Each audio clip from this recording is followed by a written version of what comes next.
goes the recording. Yeah, got it. And I will just let you introduce yourself, and I'll talk about how I got to meet your dad indirectly and how grateful we are. But Yeah, if you don't mind, just introduce yourself, and thank you for participating in this today. yeah, of course. My name is Max Wong. I am the son of Orson Wong, who was former employee at San Onofre Nuclear Generating Station in many roles, mostly as an operator at first, and then was into plant maintenance and scheduling maintenance, but was there for 30 years. So happy to chat about him. Yeah. Yeah. Well, I'm happy to have a chance to talk to you about it and to meet you for the first time. That's part of the problem with whistleblower relationships. Sometimes you don't get to know the people personally as much as you'd like to, and mainly just so I could say thank you for how much a difference it made in our lives and our efforts, you know, the protection of our community. And you could obviously say Southern California if things had gone wrong or worse. Right. So we're deeply indebted to your family, and we're just curious to know kind of how it was from your perspective. And you're a young man at the time, and were you living at home during that time?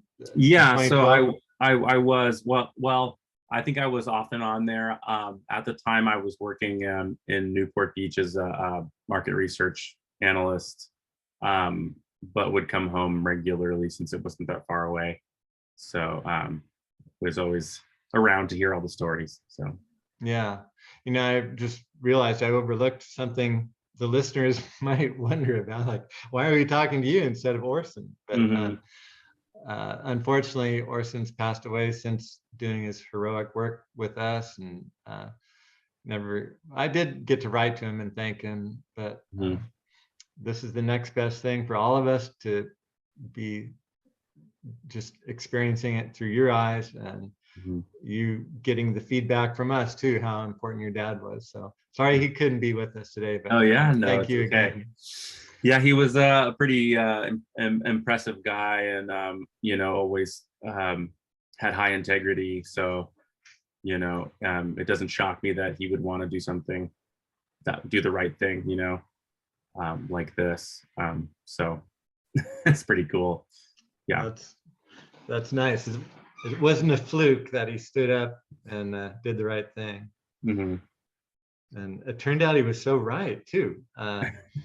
The way it turned out from my perspective was he's overheard conversations going on in the cafeteria or some public space with the engineers arguing about the proposed steam generators. And from what I was hearing, there was a lot of heated debate on whether to restart the new steam generators without doing what he was calling hot functional testing, which meant, okay, you get the plant up to speed and temperature a normal reactor would go through if it was with nuclear reaction. They can imitate that with heaters and different things like that. But that takes time, and it sets the schedule back. And you know, I'm sure there's a lot of pressure to get things done fast, and they skipped that step. And that was pretty much the main thing your dad was fighting for. And we fought hard to get it too, but the NRC wouldn't listen. So a few years later, it leaked. Right.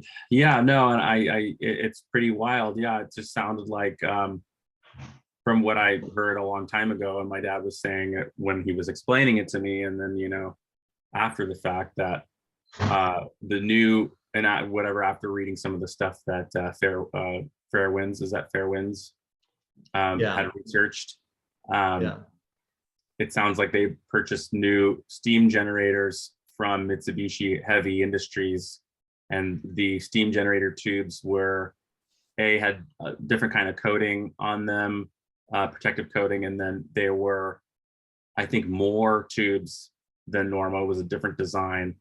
You can't quote me on more tubes, but it was a different design where apparently they were closer together for some reason or other. So I think that was why my dad was intuitively thinking that it was important to do a hot functional test in order to see if those steam tubes would shake and wear on each other, because they shake or they vibrate when they're on. And so that's why you would do it with no fuel at first, where the heavy water that's running through those chambers, because if it ends up that they're shaking and then that releases some sort of leak, which did happen, it's like, that's not good. You know what I mean? That's a radiation leak, and which could be potentially disastrous. You know what I mean? If it got out of hand, or especially if it went unnoticed, say everything had gone as planned and had been ignored, or nobody said anything, and those companies were able to continue to run the plant, it could have been bad. So yeah, actually, just to fill in the technical side of those steam generators, the original steam generators need to be replaced. That's a common thing in the industry, but you have to replace it with a like for like part. So if it's not exactly like the original one, you have to go through another approval process, and that's what they wanted to avoid. So they kept the outer shell of the steam generators the same dimensions, all the pipe connections, but inside they did add more tubes, because the more tubes, the more volume of steam and the more profit you can generate from the electricity. Right. But in order to get more tubes in there, they had to take out the reinforcement stabilizers between these thousands of tubes. There was a pedestal in the middle of this that they took out. And so these tubes just started vibrating against each other and wearing out. So, this was supposed to last 40 years and it didn't even last 11 months. So yeah, that's where the problem really started. And turns out Edison was responsible for making the final decisions on the design of that. So they had to absorb a lot of the impact of that bad decision. But that was then, and now we're facing other things. But the period that led right up to before they decided to shut down was so intense for us on our side, looking in from the outside. And I didn't know if you were aware. I know you said Orson keeps himself private, not really sharing a lot of details about what's going on at work, and just takes care of business, Yeah. But that was so intense. We were worried they're going to restart a defective reactor without testing it first or repairing it or anything. So that was intense from our side, like I said. But was there concern or many discussions at home, or was that the kind of thing Orson kept to himself mostly? Yeah, I think that he kind of kept that to himself, but discussed it. I think that he had a few. There was a few conversations. Obviously, 10 years later, hard to remember. But I definitely remember that he had talked about it a little bit here and there, because he would. I mean, my dad was a voracious reader of the newspaper, so he would always be on top of everything, and was reading stuff online all day. So, well, not all day, but for parts of the day, one of his favorite things. So he was already up on top of things, and he would read St. Clement Green, and he would see the articles that you would write, and so that's why he even reached out to you, is because he was like, I should do something, and again, like, my dad, like I said, had high integrity. He worked at the nuclear plant for 30 years. Like, he just was a head down, do your job kind of guy, but also do the right thing. You know what I mean? And even at my dad's funeral, there was some San Onofre people that came.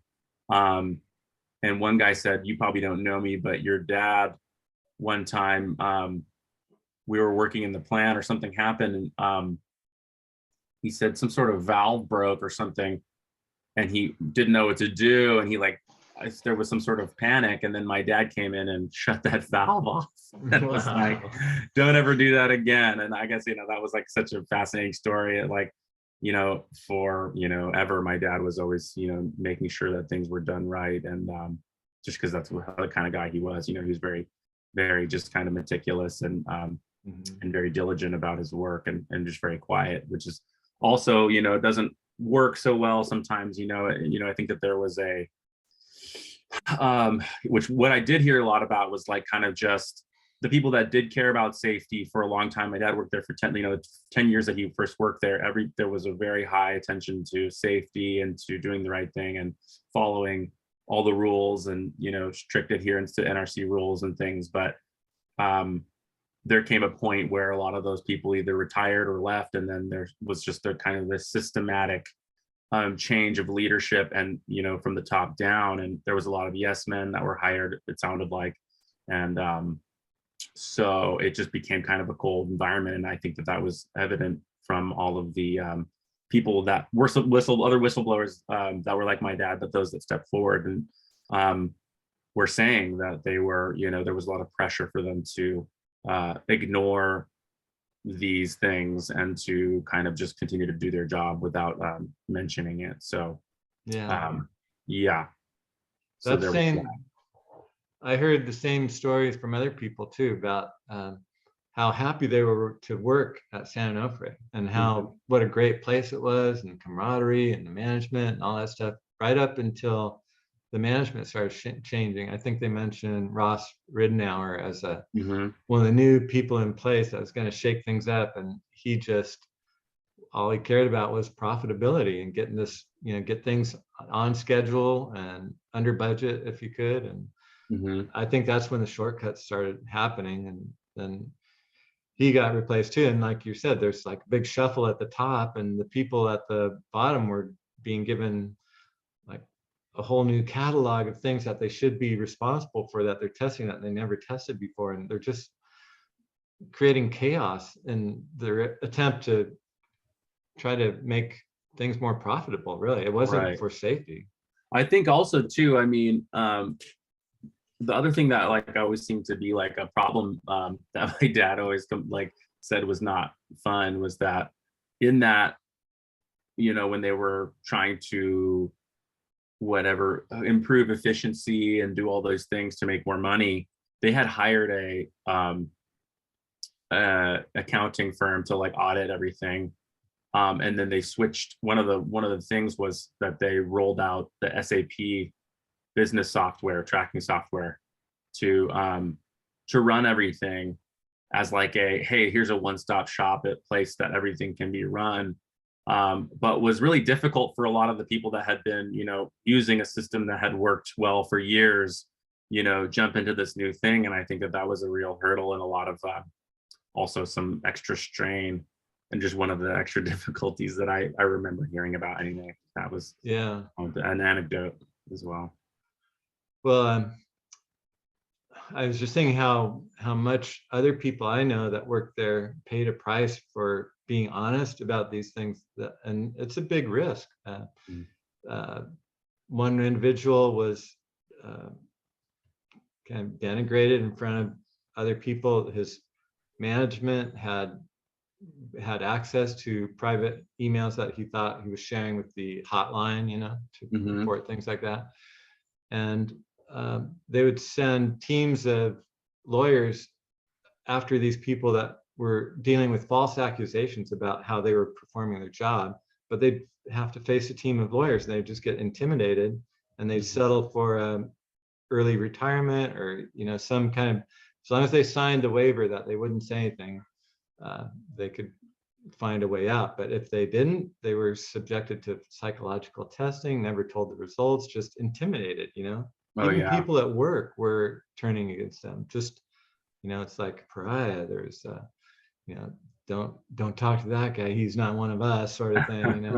And yet these are people you've worked with for years and years. Oh yeah, no, yeah. And that's, and I think, that was a major thing that my dad was also saying, like, there was several times that happened. And then also just that there was like, several reorganizations, and like my dad had to reapply for his job several times, where they just said, like, they didn't even say, oh, like, we're going to move you to a different position, or, it was like, sorry, you don't, like, in the next couple of weeks or the next month, you may not have a job. Like you need to reapply for your own job again. Like, can you imagine? And then having to like, it's crazy. Anyway, I think it was a tough time for a lot of people, and especially with all the things that were going wrong, as you said, like, as we said, it's difficult. So, yeah.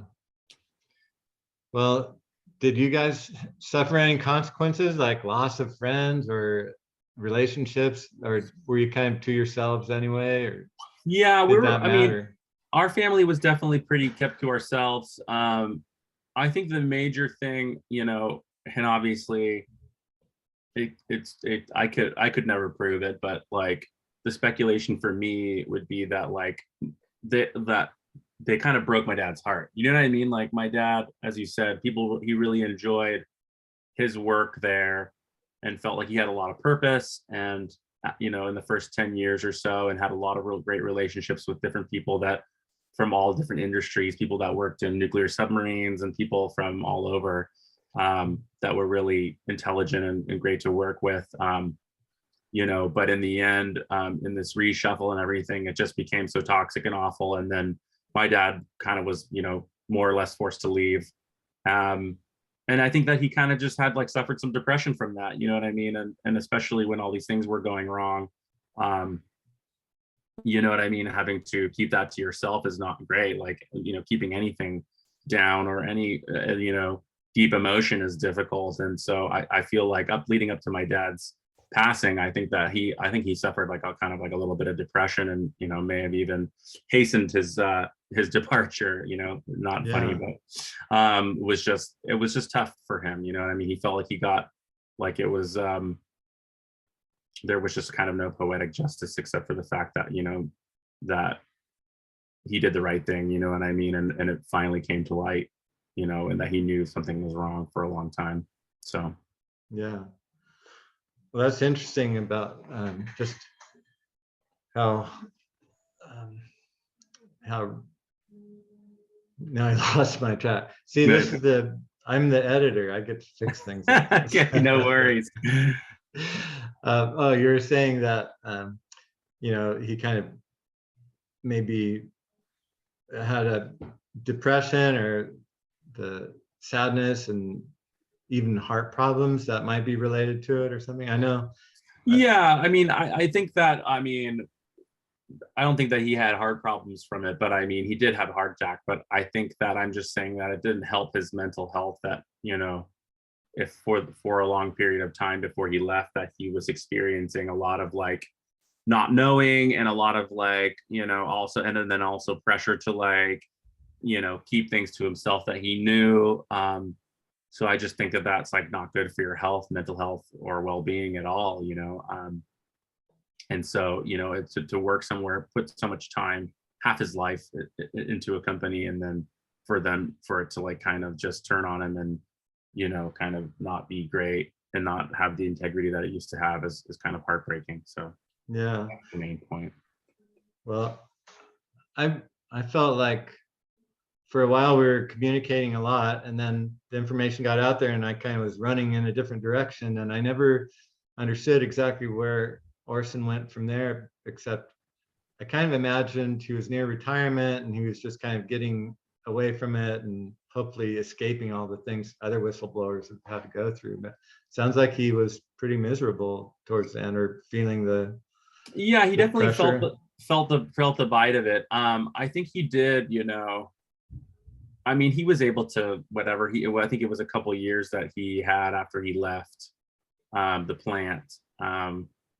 So like, I think that he had a little bit of depression that kind of lingered. I don't think that it was, anything that was, a day-to-day thing that he was really struggling with. But I think that Yeah, just kind of deep down, he had like, you know, it was kind of a really sad thing for him, yeah. I can imagine that'd be the main thrust of it. I'm sure there's people like even myself. From what I know about radiation poisoning or sickness and stuff, it can affect you in different ways. Like, Mhm. you know, is the heart attack brought on by something environmental where he was working around it? But those things are also speculative and hard to prove. Right. There, there may be an event that you get exposure and you don't even know the effects until 10, 15 years later. So, That's true too. Yeah, you never know. I mean, I think my dad always advocated and said that the plant was very safe, back in the day. But you never know, like it's like you discover these things. But again, I don't know. That's all just speculation. But you never know. So yeah. yeah. So, I can't emphasize enough what he meant to our, our efforts to give Mhm. us the credibility that we lacked, even with the news. People, reporters say, well, this sounds like a really important story, but I can't just report it without documentation or anything like that. And, Mhm. we did get documentation from a few people, including Orson, and Mhm. his just his ability to give us the information that we needed when we needed it was, it was technically sound information, so people Mhm. listened to us. But then when the steam generators actually failed, it's like, these guys know what they're talking about. We better see what else they've said and start listening to people inside working and try and prevent a major disaster. Yeah. Yeah. It seems like it's one of those things where it's like all of a sudden, like it's like, okay, this is okay, this is okay, and then it's like not okay. I mean, just like anything, just like, I mean, um, I'm thinking of whatever drawing to mind, like Chernobyl or Fukushima Daiichi. Like, nobody knew that a tsunami was going to come and like, ruin that generator, but like it did. You know what I mean? And that's quite a Mm. possible thing. And then, looking at its proximity songs or whatever, 703 nuclear generating stations, its proximity to the base and to people and San Clemente and everything. It's like, what if there was an attack, like, and if these steam generators weren't working, and like there had been another terrorist attack, or if there had been some seismic activity, and then a tsunami comes and the same thing happens, you know what I mean, and we weren't prepared, or it was, there was already a leak that would rupture. It's like the safety measures are there for a reason, and when they're not followed, it's like that's not good, you know what I mean, and that's why they're there. So Yeah, that's kind of the bottom line, and they weren't followed, and they were trying to like postpone it, and it wasn't good. So it's just, we benefited from, the people that were able to step forward and say something, like my dad and the other people. absolutely. Well, it's just when I look at the story unfolding and looking back on it and stuff, I think about how it started with your dad contacting me and avoiding what turned out to be, we got a close call but not a disaster.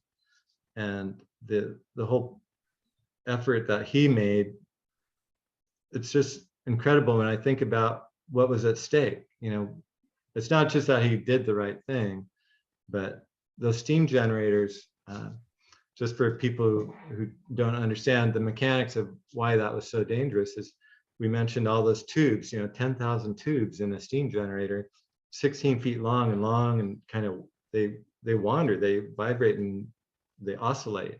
Mm-hmm. And the steam that the steam is made from the heat of the water surrounding the pipes. Mm-hmm. And so the steam goes through the turbines, but it leaves the reactor, goes through an external pipe to the turbine, and there's no external protection from the domes. Mm-hmm. So if the steam generator has 10,000 tubes and one of them goes bad and they start whipping around and hitting each other, all Mm-hmm. 10,000 go out, and those domes aren't going to protect us. All that radiation just goes out into the environment. Right. So, Right. you know, the workers there stopped it quickly, just in time, and there's I'm getting a warning that Yeah. we might have to start our next thing or just do a wrap up. But Mhm. I just think the workers knew um, how to stop it in time, and so much credit goes to them because they shut it down without letting it go to where the extremes we just described. And that's fast action and people trained, and those are the worker guys on the ground. It's not management, and it's like people doing the right thing at the right time. And so we got lucky, and we were glad to have the right people on the job when we needed them. But I think it's really important for us to remember just how close that was from one tube leaking into the environment.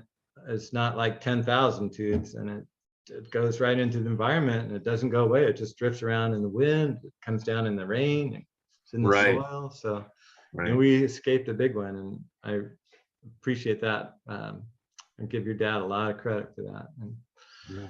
forever in your debt, and people who didn't know it before, and now they know what a great thing your family did for us. I Yeah. appreciate it.